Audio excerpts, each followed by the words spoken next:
Я никогда ей не прощу. То, что она мне кастрюлю на голову одела однажды. А кастрюлю с чем? Она сварила для него бульон, вот так одевает и говорит, на тебе. У вас даже драка была недавно. Она меня ногами начала бить, злая-призлая. И прям одно ушко раз прямо так отрывает. Не разуваясь, проходит по коридору в его комнату. Но ему 91 год. Мое уважение пропало, когда он начал оскорблять моего ребенка и гонять палкой. Я тебе Папа, кастрюлю иди сюда. в жизни не прощу. Елена не работает, она живет с мужчинами. А ребенок остался с бабушкой. А он остался в обиде. Он остался в обиде. Давайте его позовем, спросим, как это так, почему он обижается.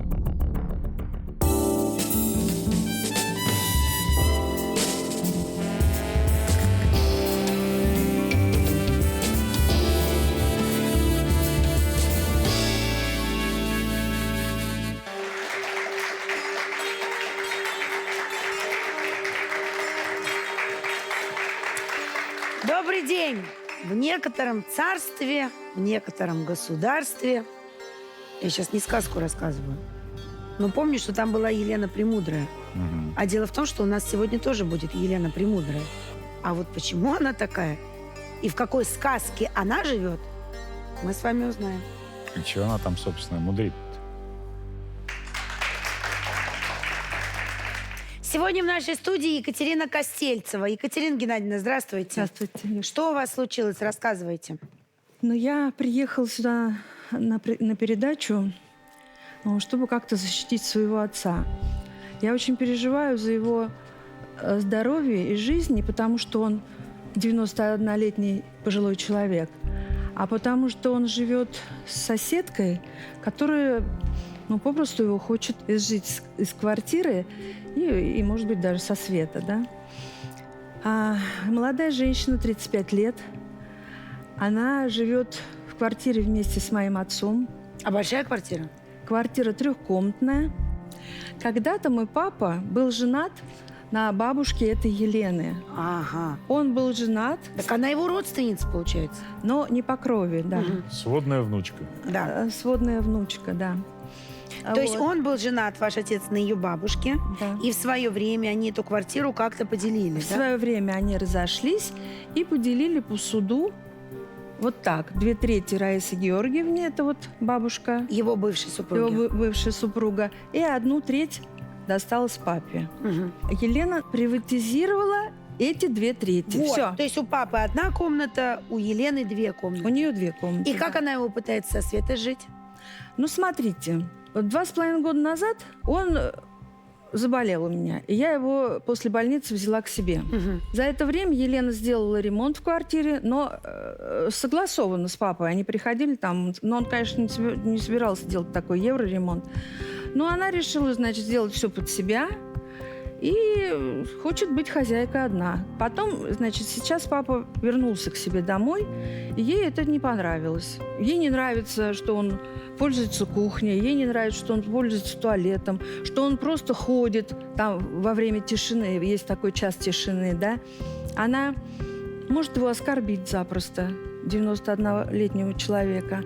Когда 4 месяца он ей платил за то, что она за ним ухаживает, по 10 тысяч в месяц, да. И когда у них настал там момент, какой-то конфликт, да, она сказала, все, типа, я за тобой больше не ухаживаю. И началось тут. Вот он больной, вот он хромой, вот он глухой, он умственно отсталый и все такое прочее. И Начала что? приводить какие-то комиссии, чтобы его признали невменяемым. Начала ходить по поликлиникам, чтобы дали направление ему сдать какие-то анализы. То есть это нормально или как? Нет. К нему ходит соцработник. То есть он как бы под присмотром. Я все время на связи. Мы по несколько раз с ним созваниваемся. То есть утро, там, день, вечером он сам может... А вы любой- далеко друг от друга живете? Мы живем не очень далеко друг от друга. Но еще такая ситуация, почему еще мы так с ним решили? Потому что я не одна решала этот вопрос. Дело в том, что вот за это время, пока он у меня жил, мне пришлось взять к себе еще и маму, ей 86 лет. И она у меня с деменцией. Но пока вот она там, как говорится, ходила, это ничего, он там мне немножко помогал. А когда она уже слегла, то есть мне самой стало очень тяжело. Но дело в том, что папу-то я, как говорится, подняла на ноги, и он уже хорошо себя нормально чувствовал. И он не был против того, что он пойдет к себе домой. Я ему говорю: пап, мы сделаем тебе соцработника. Я всегда на связи. Мы там... А вы продолжаете за мамой ухаживать? Да, она живет теперь со мной. Да, то есть я понимаю, Да, за да, двумя мама живет со сложно. мной. Папа, как только на ноги встал и самостоятельно смог себя обслуживать, вы его отправили домой. Ну, Потому что нет, надо... не то, что я его отправила. Но он согласился. Мы, же, да, договорились, что он пойдет к себе, но он не будет брошен, мы будем всегда на связи. Екатерина, скажите, пожалуйста, а вот Да. Елена-то, это она одна живет в этих 2 комнатах? Она живет с ребенком, с маленьким, А сколько ребенку? годика 4. Ага. А мужик? Насколько я знаю, потому что я вообще с ней очень практически не общалась до этого момента, понимаете? Вот. Насколько я знаю, что она была замужем, развелась, там они развелись по каким-то причинам, и не так давно мужчина этот умер. Но Да, сейчас мужчины никакого нет. Она сейчас только с ребенком живет. Да. Слушайте, а когда вы еще навещаете? мама ее. Когда вы отца навещаете, у вас с ней конфликты случаются? Конечно. Я как туда идти, я не знаю, что будет. Будет какая-нибудь провокация или нет. То А есть были это- уже провокации? Да сколько угодно, конечно. То есть это не там ты сняла обувь, почему ты там пошла сюда, почему ты здесь не Так не у вас встала. даже, подождите, у вас даже драка была недавно, нет? Да, вот еще дошло до драки. Объясняю. Когда они делали ремонт, они сделали во всех 3 комнатах одинаковые двери, ну как бы кто против, красиво, хорошо и ладно, да? Вот. А теперь она не дает туда вставить замок 2 раза. Я нашла, там, понимаете, такая дверь, она как-то стеклопластик, видимо, она непростая, да? И под нее нужен специальный инструмент. И нужен специальный человек, да? Я там долго искала, нашла человека, созвонилась с ним. Мы пришли. Начал мужчина там, я ему начала показывать, все. А она сразу, у нее такая манера. Чуть что, она сразу включает Снимать, да. телефон, и она стоит, вот это вот снимает. А вы знаете, он мне говорит, она все время снимает. Она вот сначала, говорит, провоцирует меня. Я, говорит, вот так на нервах. И она прям тут же начинает меня снимать. А меня, говорит, это еще больше бесит. Но это любого человека будет бесить, это естественно. Вот. И он ей вот так говорит, убери ты. Она его схватила за руку. Но он вот так выхватился, она его опять. Я смотрю, отец мой вот так зашатался. Ну, вы понимаете, меня прям сорвало с места. Я ее оттолкнула вот так от него. Она на меня. В общем, я ее прижала там. Вот. Она меня ногами начала бить. И вдруг сзади вот так кто-то меня обхватил. Я только слышу сзади, да хватит вам, хватит отцов этот голос. Я думала, это он. Вот так оглядываюсь, а это ее мама. Она меня вот так обхватила. Ну, мне, что мне, как мне? Они мне с 2 сторон вот так. Я, конечно, повернулась, ее тоже отталкиваю. Она на меня вот так. Вы знаете, это какие-то секунды, вот просто секунды. Она с меня вот так схватает вот очки, а я без очков, простите, не вижу, да? Я прям раз вот так очнулась и говорю, дай сюда очки. Она такая вот смотрит на меня, злая-призлая, и прям одно ушко раз прямо так отрывает, второе отрывает и вот так мне бросает. И я, конечно, со зла говорю, пошлите вы, вот так вот прям дверь вот хлопнула, и все, мы закрылись. Меня вот так все затрясло. Я, конечно, эмоционально рассказываю, извините меня, ради бога. Мужчина тот, смотрю, он вообще убежал. Давайте Ну, мы посмотрим все-таки что на квартиру, осталось? в которой происходят Давайте. такие драматические события. Мы с вами там побывали. Я разувалась, когда здесь были мои тапочки. Их сейчас нет. И я сказала, больше я не буду разуваться. Одеваю бахилы и прохожу к отцу. Чем я тут испачкала так сильно? Я думаю, что ничем. Вот дверь, она сделана купе. Она не закрывается изнутри, ну, потому что так Елена Премудрая хочет. Все, что здесь есть, это ее. Чем ты здесь пользуешься и когда? Сюда Да. прихожу, когда бульончик сварить, Часто? раз в 5 дней. До этого мне не разрешали даже плитой пользоваться. Когда я бреюсь, мне надо как следует промыть бороду. Вы смотрите, как я могу сюда залезть. А раковина там есть? Там маленькая раковина. Не подлезешь, ничего. Нужно много воды-то. Забыл, как он включается. Вот. Пошла вода, нет? Вот все, что она может. Раньше здесь была ванна, сейчас стоит душ. Мыться я там не могу просто. Все это как-то сделано современно, я не спорю.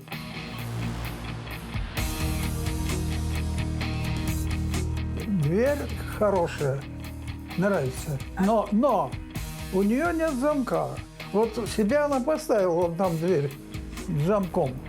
Вот так я закрываю дверь на ночь. Раз.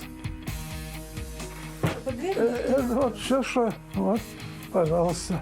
У меня в комнате есть все.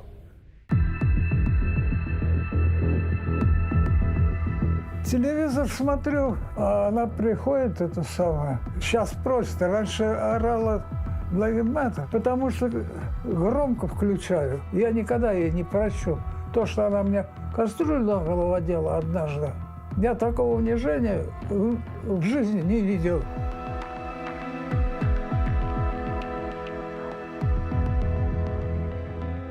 Что значит надела кастрюлю? В буквальном смысле слова. А кастрюлю с чем? Она еще как бы ухаживала за ним, но у них уже пошли такие терки, да? Она сварила для него бульон и поставила в холодильник к себе. И сказала, что это мое, я сварила для ребенка. Ну, в общем, там какая-то у них перепалка была. Она переливает этот бульон себе в кастрюлю, а ему вот так одевает и говорит: на тебе. Нормально это? Нет, ненормально. А почему она, Елена, премудрая тогда, если такие вещи себе позволяет? Ну, это Какая ж я тут так мудрость? ее, можно так сказать. Вы знаете, утро вечера мудренее для нее. Вот утром какой-нибудь вот что-нибудь придумает с утра. Ну вот теперь у нас вот ее придумка, что эта дверь ее, и мы не имеем права, она не хочет так. Про дверь, ладно, я только не могу понять, Да. а расчет-то у нее на что идет? Ведь если, не дай бог, Смотрите. возраст такой, что можно предположить всякое, Да. да, с вашим отцом что-то случится, у него Ну, же есть наследники, Есть верно? наследники, да? Да. А вот, я не знаю, понимает она это или нет, не могу А давайте у вам нее сказать. спросим, тем более Давайте. интересно выслушать, Она зачем хочет жить одна. 91-летнему ветерану войны надевать кастрюлю на голову.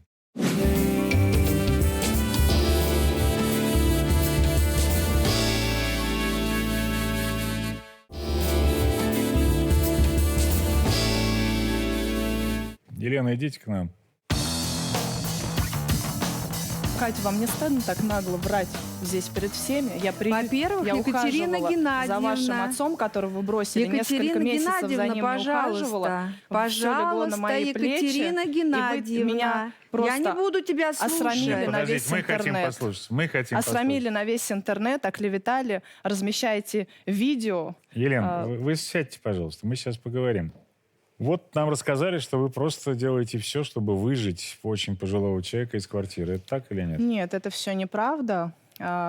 Дедушку привезли, оставили полностью Кто привез когда? внук этой зимой, Илья. Когда он уезжал к своей дочери, он был намерен продавать свои квадратные метры и сказал, что бабушка умерла в 2020 году.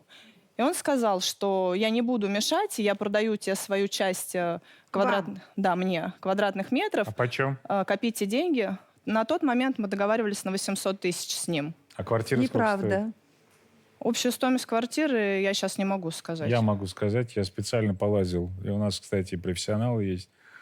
Она стоит от 5 до 7 миллионов.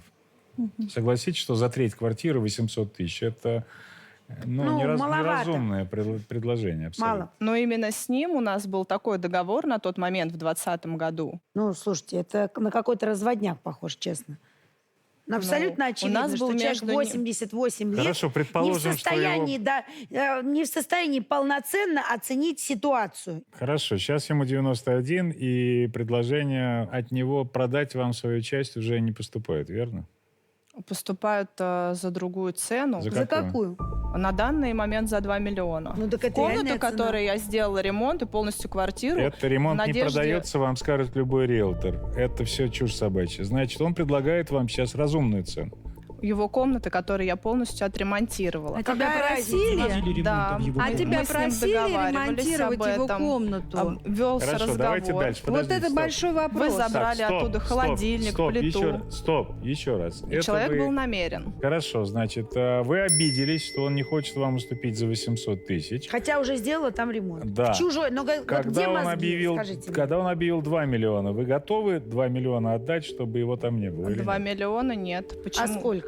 Меня выживают оттуда. Но это сделают оценщики, оценят его площадь, если он будет намерен продавать ее. Мгм. А вы свои 2/3 за 1 600 000 готовы дедушке отдать? За Нет. 6 там предложили. Почему? Ну вы же хотите Нет, комнату не за 800, отдайте свои 2 Так за 1 дедушка 600 000. был на это согласен. Согласен, это когда у вас есть на руках договор о намерениях или договор Но я не предварительной юрист, поэтому купли-продажи. договор И на все равно руках. недвижимость у нас так или иначе, ее рыночная стоимость приравнивается к курсу валют. На 2020 год, даже если взять и на сегодняшний день этот курс, то, соответственно, она и даже так должна Давайте, быть. да, продолжим. подождите. Давайте так. 2 миллиона вы не готовы платить, чтобы его там не было. И А- продать за 1 600 000 тоже. И продать за Почему-то 1 не 600 готовы. 000 Странно. тоже не готовы.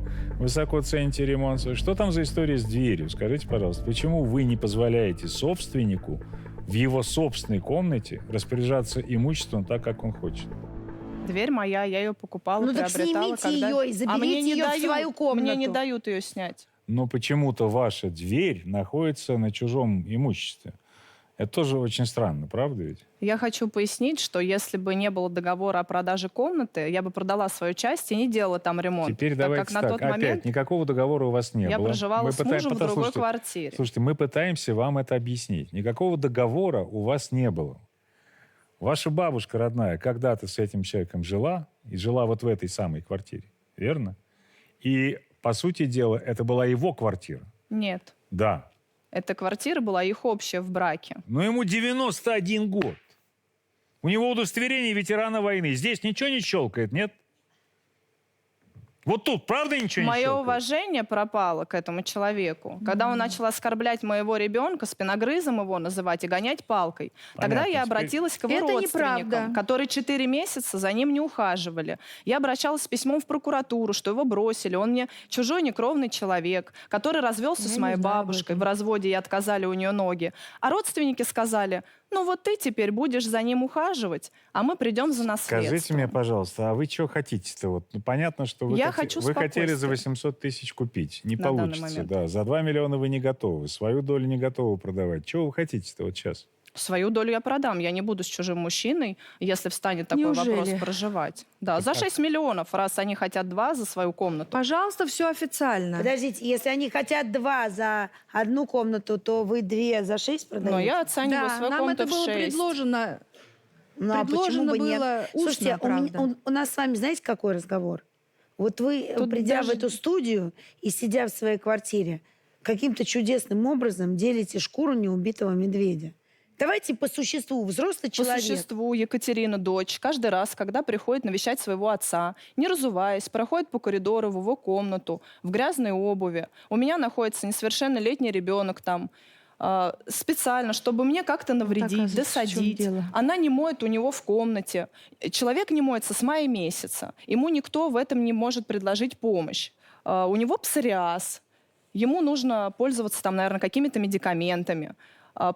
Он может оставить еду на плите, которая горит. Один раз была ситуация, что он бреется на кухне, хотя есть все условия в ванной. А вы какие условия создали для того, чтобы он был мытый и бритый? Вот в этот кусочек душевой кабины, он вот жалуется, говорит, что ванна раньше была. Вы учитывали его интересы, когда делали ремонт? Нет, она потому для что себя вы же, уже да. в фантазиях, как Юля сказала, деля шкуру неубитого медведя, представили, что это ваша собственность. А сейчас вам это не нравится. И все, что он будет делать, и как он будет делать, вам, конечно, это будет не нравиться. Но в этом виноваты только вы. Вы слишком рано размечтались и Про это поверили вам в и себя. говорю. Правильно Понимаете, вы вот нам сказали. сейчас надо что-то решить в этой студии для того, чтобы ад в вашей жизни и в его жизни закончился. Потому что абсолютно очевидно, что вы никогда, ни при каких условиях друг с другом Ну, не перед уживетесь. тем, как мы Точка. какие-нибудь решения начнем подсказывать, мы же не можем их принимать. Да. Это не наше дело, да, подсказывать какие-то решения, если они найдутся. Давайте посмотрим, как вы сосуществуете.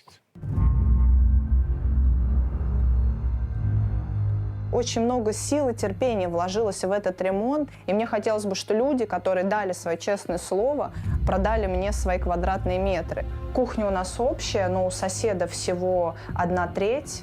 Это примерно вот одна часть, это раковина и стул. Просила купить соседу стул, так как с марта месяца он не моется, и мне не очень приятно, если он будет сидеть на этом стуле, и, соответственно, ну, как-то это не гигиенично. Я буквально 2 дня назад все здесь помыла, опять все в жиру, в масле. Вот сегодня утром он варил бульон, и от этого летят брызги. Я так считаю, что из-за вредности. Он сказал, вот я хочу мыться здесь и бриться, хотя есть все условия в ванной. Я говорю, почему надо из-под тишка все время делать? Все в воде. В волосах, в воде, в крови. Просто не надо здесь больше бриться.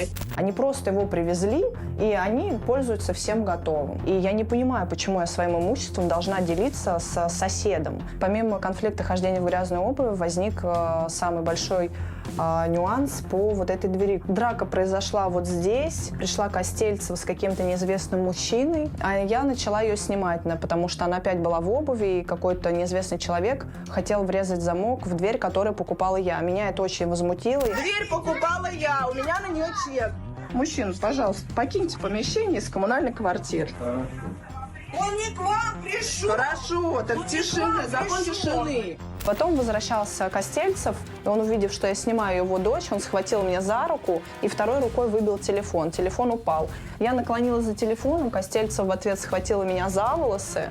Вот. И после этого я уже закричала: «Мам, помоги!» Моя мама вышла оттуда из коридора, и дочь Катерина схватила за волосы моей маме, и за волосы вот так вот била ее вот об дверь. Я Костельцеву держала за куртку, его никто не бил, хотя провокатор, то, что выбил он мне телефон, являлся именно он. Героиня наша утверждает, что раз ей принадлежит 2/3 квартиры, то ей принадлежит и 2/3 места общего пользования. Но это ж не так. Вам принадлежит 2 комнаты в этой квартире на правах собственности. Все остальное вы делите с ним пополам. У них равноправные права Я на только общую одного площадь. не могу понять, почему я должна ухаживать за ним, если у него есть Не дочь. И должны. где Вы она не была должны 4 ухаживать. месяца. Не должны. То есть человек может ходить мимо туалета в силу А тебя возраста. кто-то обязывал Смотрите, за ним вот я вам ухаживать? Они опять же- приходят и не моют за собой. Да я А если я себя так буду Вот, вести? вот смотрите, вы сейчас, Ой, сбеги когда... оттуда, пожалуйста. Вот видите, буду. меня вытесняют из своей Сбеги квартиры. Почему я оттуда, должна пожалуйста. сбегать? У Я меня вам прописан там ребенок. Я вам Почему я честно должна говорю. бежать Двухкомнатная там, отдельная что оставила пустая мне бабушка? квартира Почему на я 3-м должна этаже. бежать? Когда вы говорите, что вы ухаживаете за дедушкой, вы за дедушкой не ухаживаете. Вы пытаетесь свой уровень жизни, свое качество жизни улучшить. Когда дед написал мимо унитаза, вы не за ним ухаживаете. Вы вытираете, чтобы вам не пахло. Простите уж за такие подробности. А это абсолютно разные вещи. Елена, посмотрите, что вы делаете со своей жизнью. А самое главное, Лен, что вы делаете с жизнью своего сына. Потому что, когда он находится в такой конфликтной ситуации с утра до вечера, да, для ребенка это очень большой стресс. Да. Потом вы будете просто пожинать плоды этой стрессовой ситуации, когда он вас будет плохо учиться. Я не говорю, что это будет так, но вполне возможно. Он перестанет вас слушаться по каким-то причинам, да, вот, или что-то еще. Поэтому моя рекомендация вам подумать об этом, не идти на принцип о том, что я жила здесь, это бабушкина квартира и прочее, и подумать о ребенке, о будущем ребенка. И вы должны понять, что самое главное для вас сейчас выйти из этой студии с каким-то решением. Поэтому сидите и думайте, а мы пока дедушку в студию позовем.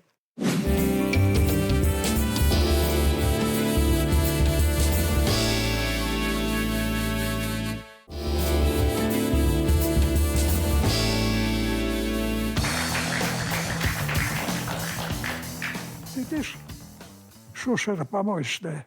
Пап, Я пап, тебя пап, кастрирую. папа, иди сюда, пап. В жизни не прощу. Да. Пап, иди Ваш- За то, что я ваш заплакал. обман и Раз. клеветация. Пап, ну все. Скотина. Пап, все, иди сюда. Это благодарность за то, что я тебе ходила в аптеку и помогала тебе, пока твои родственники просто тебя привезли. Геннадий Палладьевич, здравствуйте. Мне как-то присесть. Здравствуйте. Вот вы сейчас вышли и Ветеран сходу Великой Отечественной войны. всякими нехорошими словами свою соседку и даже сводную внучку покрыли. За что? Вы знаете, вот за последние несколько месяцев Так. такого поганого отношения к себе я за всю жизнь не встречал. Если сейчас убрать эмоции, убрать их подальше, А их никуда не денешься. ну все. Если бы вам предложили достойные деньги за эту комнату, вы бы продали? Этой Да. шушере, как я сказал, Пап, не надо. никогда. Почему? Просто потому, что она враг мой. Дедушка, а где 4 месяца была твоя дочка? Скажи, почему она к тебе не приходила? Надо, что же у чтобы- вас случилось? Она вас Елена. Перед спрашивает тем, как ты сейчас. переехал. Смотрите, она вас сейчас спрашивает, где была ваша дочь, когда вы 4 месяца жили брошенной. Когда я ухаживала, Как и почему было. я И она тебе за вами лекарства ухаживала. покупала? Почему я готовила тебе завтрак, обед и ужин? Почему это делала не твоя дочь? Она говорит, что она вам готовила завтрак, обед, ужин, Было а ваша такое? дочь вас бросила. Я ей платил 10 тысяч. Это был такой момент. 10 тысяч в месяц? Ну, 10 тысяч в месяц, чтобы она мне приготовила обед весь. А сколько у вас пенсия? Ну, где-то 30 с небольшим. А, Скажите то есть мне, он платил вам 10 тысяч, вы ему готовили? Да. Так а зачем вы тогда орете? Я тебе 4 месяца готовила! Это что Я не за ору, бред я вообще? Это говорю. то же самое, что каждый на работе, строитель такой орет. Я тут 10 лет эти дома строю. Я тоже на это Это обратил всё внимание, мои. но думал, Елена, как всегда, откажется от этого. А можно, Екатерина, один вопрос? Простите, пожалуйста, у вас нет случайно инвалидности или чего-то такого? У меня? Да. Нет. Я просто думала, меня сразу смутило, что в первую очередь, просто я много лет проработала в нотариате и сталкивалась с таким. Вы говорите, зачем водит постороннего дедушку по врачам? Бывает такое, что если у нее есть, она все любит снимать доказательную базу, что она его 4 месяца там кормила, поила, что якобы он родственникам не нужен, и все. Я думаю, она понимает, что даже если дедушка уйдет в наследство, ей эта доля не светит. Поэтому я думала, она хотела тихонечко опеку на дедушку, и тем самым, соответственно, потом эту долю себе забрать. Это единственный вариант, и поэтому я прошу вот органы социальные и прочие, сходите в рекпалату, поставьте там, пожалуйста, галочку, имейте это в виду. Елена, скажите, пожалуйста, кем вы работаете? Я была в декрете по уходу за ребенком. Еще один момент расскажу А интересно. до декрета кем вы работали? До декрета я ухаживала за своей бабушкой. А на что вы живете сейчас? Сейчас я живу, мне помогает мама. На мамину И стою пенсию. в центре занятости по безработице. Сейчас тяжело найти хорошую оплачиваемую работу. У меня Я высшее на какие- образование. Стоп, хватит. Особенно в Подмосковье, да. А я хотела спросить, на какие деньги ремонт тогда такой? Мама. Мама помогала, бабушка умерла, она оставила Мы бы наследство. очень хотели, В 2020 году чтобы- умерла моя бабушка. Мы бы очень хотели, чтобы ваша мама приехала к нам в студию, но она действительно находится в больнице Да. и утверждает, что она там оказалась после побоев, которые ей учинили в этой квартире. Мы с ней встретились. Давайте послушаем, что она нам рассказала.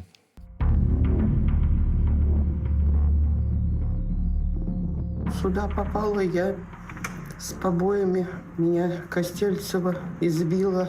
Взяла вот за волосы и по спине била.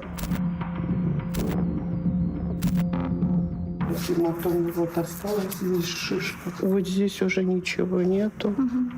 А вы как-то будете, обращаться куда-то из этой ситуации? Ну, наверное, да. Сколько же можно оскорблений вот этих?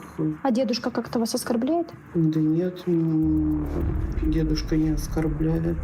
В общем, есть конфликт с Екатериной. С Екатериной, но она всю жизнь имеет на меня зависть. Сейчас, минуточку. А из-за чего? Ну, потому что мы жили хорошо. Ну, я не знаю. Это надо у нее спросить. Вы хотите, чтобы как это все разрешилось? Ну, как мирно разрешилось, чтобы они извинились. Продали свою комнату, мы уже готовы. Потому что Костельцев сказал, что он уже готов продать свою комнату. У нас в студии, Елена, ваша подруга Мария. Мария, здравствуйте. Здрасте. Вы же приехали поддержать Елену? Конечно. Вы давно ее знаете? Более 10 лет, почти 13 лет. Ну, вы в курсе той ситуации, которая сейчас происходит? Да, конечно, я в курсе этой ситуации с самого-самого начала, потому что я с ней дружу еще до ремонта, и весь этот диалог, который происходит, просто Лена сейчас теряется и стесняется. На самом деле было не так. Это она теряется и Да, стесняется? теряется и стесняется. На самом деле Не было хотел не бы так. оказаться с ней в одной квартире, когда она не теряется и не стесняется. Я была свидетелем, сколько раз, когда у вас были скандалы. И как вы хорошо, дедушка, относились к Елене. Мы сидели вместе, чай пили. Это буквально было месяц назад, когда я приходила.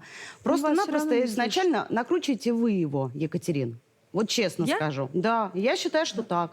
А я не считаю так. Ну как не считаете? Как не считаете? Сколько раз вам делала замечание Елена, сколько раз он ходил мимо уборной? Сколько раз она вам звонила? А как она может помочь? А 4 месяца почему она молчала? Давайте честно. Ладно. Нет, вот сейчас серьезно. Дед ходит мимо горшка. Да. Так если Что в он не этой может за ситуации собой может так. сделать дочь? Дочь? Что, она должна каждый раз приезжать и помогать ему которая не проживает через 2 промахиваться? дома? Это Которая подружка. проживает через 2 дома? То есть вы реально думаете, что сидит дед, захотел в туалет, звонит дочке, говорит, Пап, давай потом. пожалуйста, Я не приди, помоги мне не промахнуться. Мы сейчас на полном серьезе будем это смысле? обсуждать. Ну, как минимум нанять человека, который за ним будет смотреть. Он нанял. Он Платил не нанял 10 тысяч. И все было тихо и спокойно. Екатерина никто ее не звал, чтобы приходить из туалет убирать. Никто не звал. Мария, вы пришли поддержать. В чем вы видите выход из ситуации, если отвлечься от эмоций? Разъехаться. Как? А как? Ну, либо они покупают комнату, либо другие Так вот покупают тут мы комнату. проблема, знаете, какая? Две проблемы. Первое. Дед не хочет ваша продавать. подружка не хочет покупать за реальные деньги, она хочет за Но 800 есть тысяч. оценка. Пускай делают оценку. Так она не будет покупать за оценку. Оценка скажет 2 миллиона. Да и не что? скажет. Комната в Серпухове стоит 800 Да не тысяч стоит там примерно. такая. У нас Вы было такие безграмотные, предварительно. ей-богу, Комната. даже если сделаете комиссию. Никто не вправе обязать, тем более Комната. ветерана, Это не продать за квартира. какую-то... Это Какая правильно. разница? Обязать нет, не могут. нет, Ну, обязать что нет. даст ваша комиссия? Какие результаты? 0. Да Никаких. сделайте хоть Да. 85 Если будет комиссий. независимый может, за эксперт, 8 продать. никто Что он не тогда так обязует. дешево Послушайте меня, продает? стоп, хватит шуметь. Продешевили они. Тихо, башка болит от вас, правда. Мария, скажите мне вот что. Как часто бываете в гостях у своей подружки? Раз в неделю. Последнее Понятно. время давно не приезжала. Вот Скажите сегодня мне, я была. просто Лену сейчас не спрашиваю, вас спрашиваю, какие у нее отношения с соседями? Не с непосредственным соседом по квартире, Пока никакой. а с соседями Пока вокруг. никакой. Смотря какие соседи. Ну, вы знаете, мы пытались опросить максимальное количество. Давайте послушаем, что у нас получилось. Лена, да, конфликтные с соседями конфликтует постоянно. Я ее, в принципе, не вижу. Она же, видимо, не работает. А так вот я слышу там крики вот эти вот постоянные. Я думаю, что на дедушку больше давят, видимо, чтобы дедушку отсюда выдавить. Катя интеллигентная женщина, добрая, приветливая и прочее. И хорошо с отцом относится. Она очень тактичная, никогда она голос не повышала ничего. Вот я хорошо знаю папу. Вот, он очень такой, ну, как вам сказать, порядочный человек. Елена меня раздражала на собрании, что она сказала, занавески надо сорвать, а я их так стирала каждый в подъезде. Лишь бы я, если бы жила, конечно, я с такой Леной бы и днями не стала бы жить. Это такое семейство, очевидно, что такие вот они как-то хотят, чтобы они были прямо вот элитой в доме. Но чтобы я слышала, чтобы между папой и дочкой что-то было, она очень заботливо относилась к нему. Старые люди, они ведь имеют свои привычки, свои желания. Поэтому он и захотел вернуться домой. Елену я не знаю, но просто в целом на эту ситуацию, естественно, так порядочные люди не поступают. Почему он должен куда-то переезжать на старости лет? Пусть они продадут свою часть, уедут, молодые. А уж что трогать старого деда?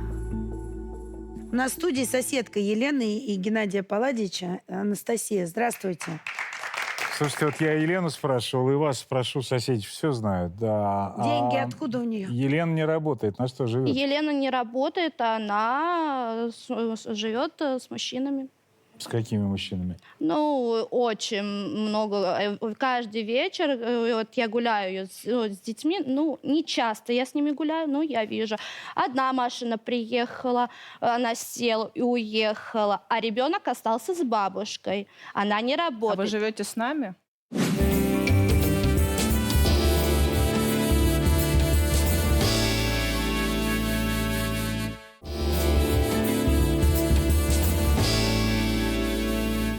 Я ведь не просто так прицепился к этому вопросу. На что вы живете? Мне вот совершенно непонятно, на что вы живете. На что Какая вы... разница? А я тебе объясню, какая разница. У вас же был супруг, верно? Да, Он умер. да. А у него, в свою очередь, была первая жена до Да. вас. И вы сейчас находитесь в судебном процессе за его имущество с этой первой женой, верно? Она подала иск. Она подала, потому Да. что она, честно говоря, претендовать не может, она не наследница. Но у них дети-то есть общие? Дети есть, но она подала на себя иск, а не на детей. Понятно. Спустя много Вот лет. давайте мы послушаем, что она нам сказала, а потом вы прокомментируете, что там происходит. Юля, а подскажите, вы говорили, что про Лену какие-то слухи у вас в Серпухове ходят. Ну что говорят, что девушка не очень порядочная в плане как девушка вообще, что обслуживает мужчин богатых, спит с ними за деньги. Да все про это говорят. Она и сама по себе такой человек, вот очень скандальный. Она на всех в Серпухове суды написала. И вот сегодня, кстати, буквально сейчас идет гражданское дело по делению имущества, что приобреталось со мной в браке. Приобретена была машина, земельный участок 10 соток, и строился дом 225 квадратов. И я так понимаю, что Лена на это претендует все. Да, она говорит, что это ее. Она не ожидала, что я вступлюсь, потому что когда я разводилась, я просто ушла, я ничего не стала делить. А потом родственники со мной связались и сказали: Юля, тебе не надо, детям нашим надо. И мы будем бороться. Я говорю: хорошо, ребят, давайте сделаем. Как они дедушку там избили, ветерана, все на 17 квадратных метров у него хочет забрать. Это правда, это я подтверждаю. То есть я правильно понимаю, что якобы это Елена избила дедушку? То есть вот Да, эти все раны? наверное. То, что она хватает его за руки, царапает его ногтями, это правда. Когда это все закончится? Ну, естественно, что она должна была еще сказать? Нет, я не об этом. Елена, вы веселую жизнь себе устроили, правда. Вот я даже завидую. Красивым всегда завидуют, что я могу Да сказать. я понимаю, но дело не в этом. Вы скучать себе не даете и всем окружающим. Значит, я не знаю, почему. мы здесь, послушайте, собрались. Конечно, нам очень интересно, и к этим нашим зрителям очень интересно услышать подробности дрязг, там, кастрюли на голове, кто кого избил, кто у кого... А тут еще, боже мой, да. Конечно, это нам всем приятно. Но если говорить серьезно, мы собрались здесь для того, чтобы погасить как-то этот конфликт. И вот у меня пока никакого Без решения шансов. по этому поводу нет. Может быть, наши эксперты что-нибудь подскажут?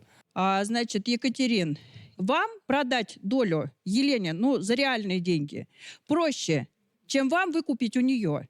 Согласитесь? Да, конечно. То есть вы не потянете эти 5 миллионов, 4 миллиона. Правильно? Да, да. Потому что если мы реально предложим Елене ту стоимость, которая это будет, выкупная цена, и она согласится. Давайте попробуем. Какой-нибудь кредит, не кредит. У меня материнский капитал есть. Мат-капитал. Давайте попробуем. Давайте попробуем, Слушайте, потому а что в таких условиях... Не проще тогда, смотри, для тебя будет и для всех остальных выставить квартиру целиком на продажу. У нее и цена подрастет. Получить за эту квартиру деньги, разделить в тех долях, которые у них есть Саш, в натуре. ты у меня с языка все вообще забрал. А у них было такое, У меня написано прописан там предложение, она несовершеннолетний предлагала. ребенок. Если вы Я предложите... где Нет. должна буду с ним находиться? Нет, смотрите, у вас же ребенок не собственник в этой квартире? Он прописан там. Прописан это не собственник. То есть вы пропишите в другую квартиру, ничего страшного в этом нет. Вы на такой вариант согласны? Продать квартиру полностью нет. Выкупить дедушкину за реальную стоимость комнату я то есть готова. вы хотите дедушкину выкупить Да. за реальную Да. стоимость? Давайте договоримся. С вас уговорить своего отца, а вы в состоянии это сделать с вашим характером абсолютно точно, а с вас... Да, мирное Я считаю, что решение мы всегда сможем их решение помирить самое и верное. принять, и они оба примут здравое решение. Тогда вы Елена с верите в вами то, что мы Я сможем говорю, вас что помирить мирное решение, оно и самое прийти к верное. решению? Хотят Мирное реально решение оценить самое верное. квартиру С дедушкой и договоримся. твою долю Я тебе впервые вижу, предложить чтобы Барановская реальную. сама нацепила здесь розовые И очки, что-то да тебе еще и вам выдала по паре этих розовых очков. Не будет ничего.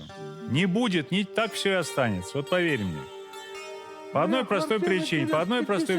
Пока наш герой жив, это будет продолжаться. Не дай бог что-нибудь случится, там начнут вступать в наследство. А зачем вступать в наследство вот туда лезть, где и так уже... Они продадут в секунду это все. И за нормальную цену. Пусть она уезжает сама. Я как могу, так я уже почти 3 года я поднимаю детей одна. У вас претензий к ней какие? Что она бухает? Бухает, детей бьет, прям пинками запинывает. И Семена достается? Да. И говорит, я тебя зарежу, как свинью. То есть он наливает водку в стакан? Да. И пьет. Она при детях даже может сексом заниматься, верно? Да. С кем, если мужик в больнице? С соседом. Все состоят на учете в психушке. У тебя помойка дома, бардак! Вы сидите, 3 рыла заливаете! Я не бухал. А что ты Я делал? просто наливал, я не бухал. Но этот мальчик уже столько повидал. Семен к нам приехал, давайте его позовем.